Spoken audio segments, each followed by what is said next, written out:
driven dynamic. I haven't posted for a little minute now, and I thought, you know what? Let me get back into the game with a little content on the Honda Jazz, perhaps the best vehicle of all time. So I've heard, right? A lot of people, they seem to really rock with the Honda Jazz, and I guess really this video is to kind of demonstrate as to why this car is so loved. Now, there are quite a few strong points with this vehicle, as I demonstrate later on as we get into this video. Let's talk about this car from a non-enthusiast perspective, right? What are we dealing with here? We're dealing with a very small, economical city car with a shitload of space in it, right? I can fit more stuff in this Honda Jazz than I could fit in my Honda Accord Euro in the back, right?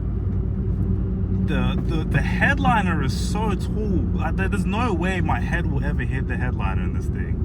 There is so much space in this car for a small car, right? Even the back seats are like, they have a ridiculous amount of space. It's crazy. You can fit a lot of stuff in there. Obviously, you've got the magic seats, right, which are a key, strong element of Hondas of this generation. The Honda Jazz, my Honda Civic Type R even had that. The 2007 FN2 also had the magic seats, which were a little bit counterintuitive because it was a coupe, so I was like, what's the point? You know, it didn't really make sense. You know, but in this, the doors, they open up so wide where it just makes sense. It's good on fuel. I put $20 Australian dollars of fuel in this car at these current prices, and that got me half a tank. I got a 1999 Lexus GS300. If I put $20 in that tank right now, I'll maybe have a quarter. If I'm lucky, I'd have a quarter of a tank right now. This should give me half a tank. And I wanted to sell this car. I'll be real with you. I wanted to sell this car. Why? Because it's old. Everything to touch is very plasticky. Everything feels, it doesn't feel that great. And that's probably one of the negatives of this car. But if you don't care about that, like, why should that matter, right? Why should you care about, the inside quality? The cup holders are endless. I've got 3 cup holders here just alone. I think there's another one in the back.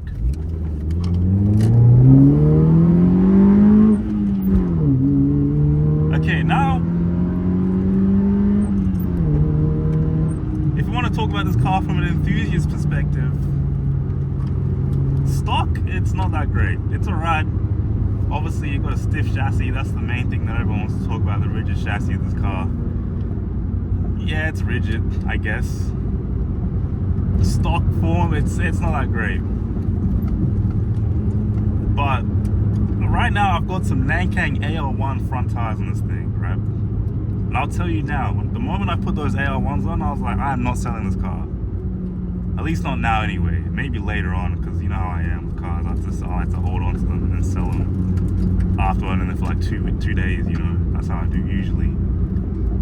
But I really wanted to sell this car. And then I put Nankang AL1s on the front. I'm like, you know what? This car's crazy. Because one thing about this car is that it's so small, right? It weighs about 1,000 kilograms.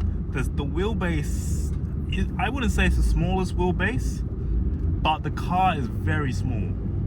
I've got an ultra racing rear sway bar on the back, right? So the way this thing rotates is like nothing else. It's crazy.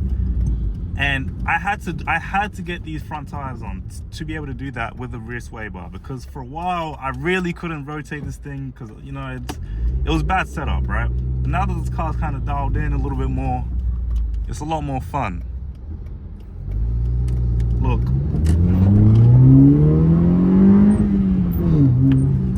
Now, power delivery rise, it's slow. It's a very slow car. Extremely slow. It is the slowest car I've ever owned, quite frankly. But it doesn't feel, it feels lively. The car itself actually feels like there's passion behind the 1.5 liter. which is a really good thing, because I've driven some cars and you can tell that when you start getting up to the high revs, it doesn't want to breathe anymore. It gets a little bit worried, concerned. It's like, oh, I can't do this. You don't get that with the L15 and the Jazz.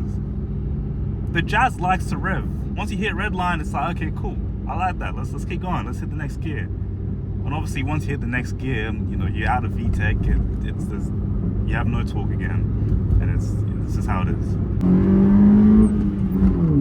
As I shall demonstrate right now, you get out of the VTEC,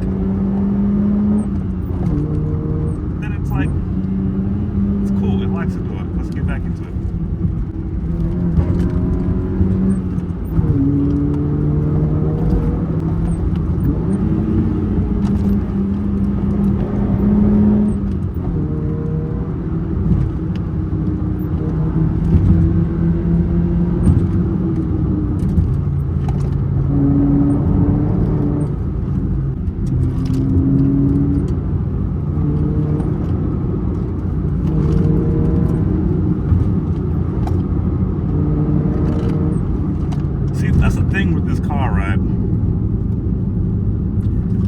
It is not a sports car by any means. So let's say, for example, you sit really high upright, the steering wheel's not in the right spot.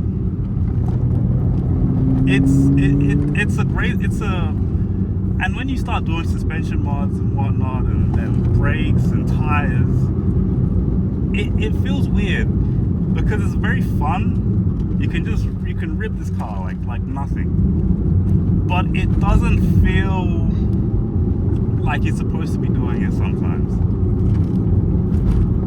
It's a strange car, because you need the seat, you need the you need the low rails with the bucket seat. You need to move this seat, the steering wheel, far more forward than it is, because you never really sit right in it otherwise if you're trying to drive spiritedly.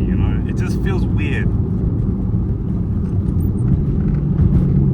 However, I'm sure if you drive a car,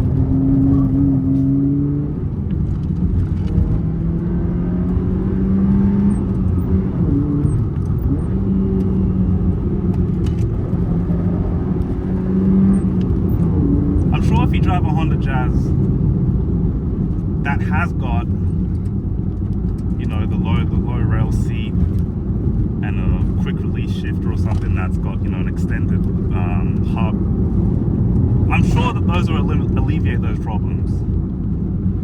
However, I don't have that in this. I've just got a stock Jazz seat, stock steering wheel, and the steering wheel itself is not bad. It's a very small wheel. It feels nice. Oh, not nice, but it feels alright. But you don't have that hub to really bring it up more forward to you. The only way to really have the steering wheel forward is to move the seat, which I don't want to do, because I'm going to be really close to it. I don't want that. So it's a little bit awkward to drive, and it feels scary sometimes when you're pushing it. But that doesn't take away from how fun this car really is, man. It's a really fun car. The Honda Jazz, for good reason, is considered to be the modern day EK. EK Civics nowadays, they're getting a lot older. They're getting old, right? You're gonna deal with a lot more problems with those cars. This is a 2007 model. It's not new by any means, but you're getting into that territory where it's gonna be really cheap to get one of these things. And aftermarket support is getting better and better as time goes on with these things. The GD especially, the GE, I think there's a little bit of GE support as well. But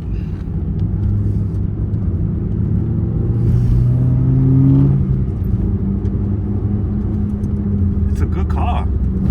This car is crazy because it's so reliable, and it's something that you can daily drive as well. It is practical, it is economical, it's fun, it's small, it's spacious, it does it all.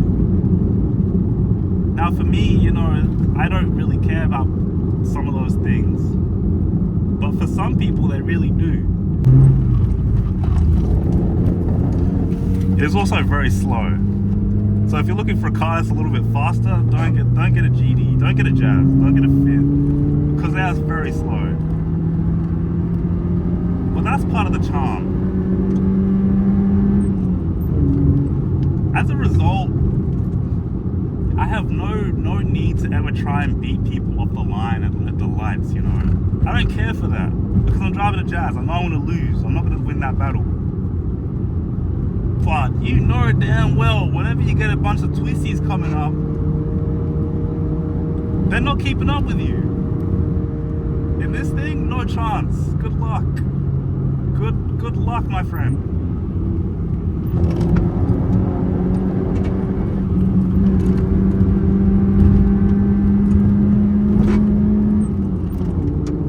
And that's the thing, right? I'm going flat foot through those corners, and there's no... I don't need to use my brakes. Just downshift and then just hold maybe half throttle through some of these corners. Other corners you can go flat foot. That's part of the charm of having a slow car. You can drive it fast. There's a lot of cars that people own and you know, these are high horsepower cars as well, you know, they'll be doing ridiculous speeds. But the moment they put their foot down, you know, they got to brake already. They already got to start braking for that next corner. Whereas in this thing, you've got at least a good 3 gears of fun before you even need to consider, you know, braking for some certain corners, right? You can just flat foot through some of them. You can flat foot through most of these corners. And that is the charm of this car. This is the charm of low horsepower vehicles. Like, you don't need to be braking. Like, you have your fun, you put your foot down and you gotta start braking immediately for the next corner. It's like, yeah, it's fun, but I'm breaking the law, right? You have so much time in this car before you even break in the law that it's just fun to go through the gears most of the time, right? That's why I drive this thing so hard. It's because I know I'm driving it hard, but I don't need to. It doesn't matter. Like, I'm not breaking the law at all.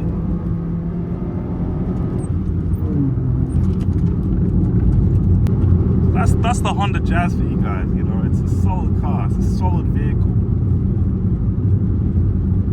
As I was saying, I recommend this car to not even people who are just starting out, but people who have already been in the game. A lot of people have been in the Honda game for a while.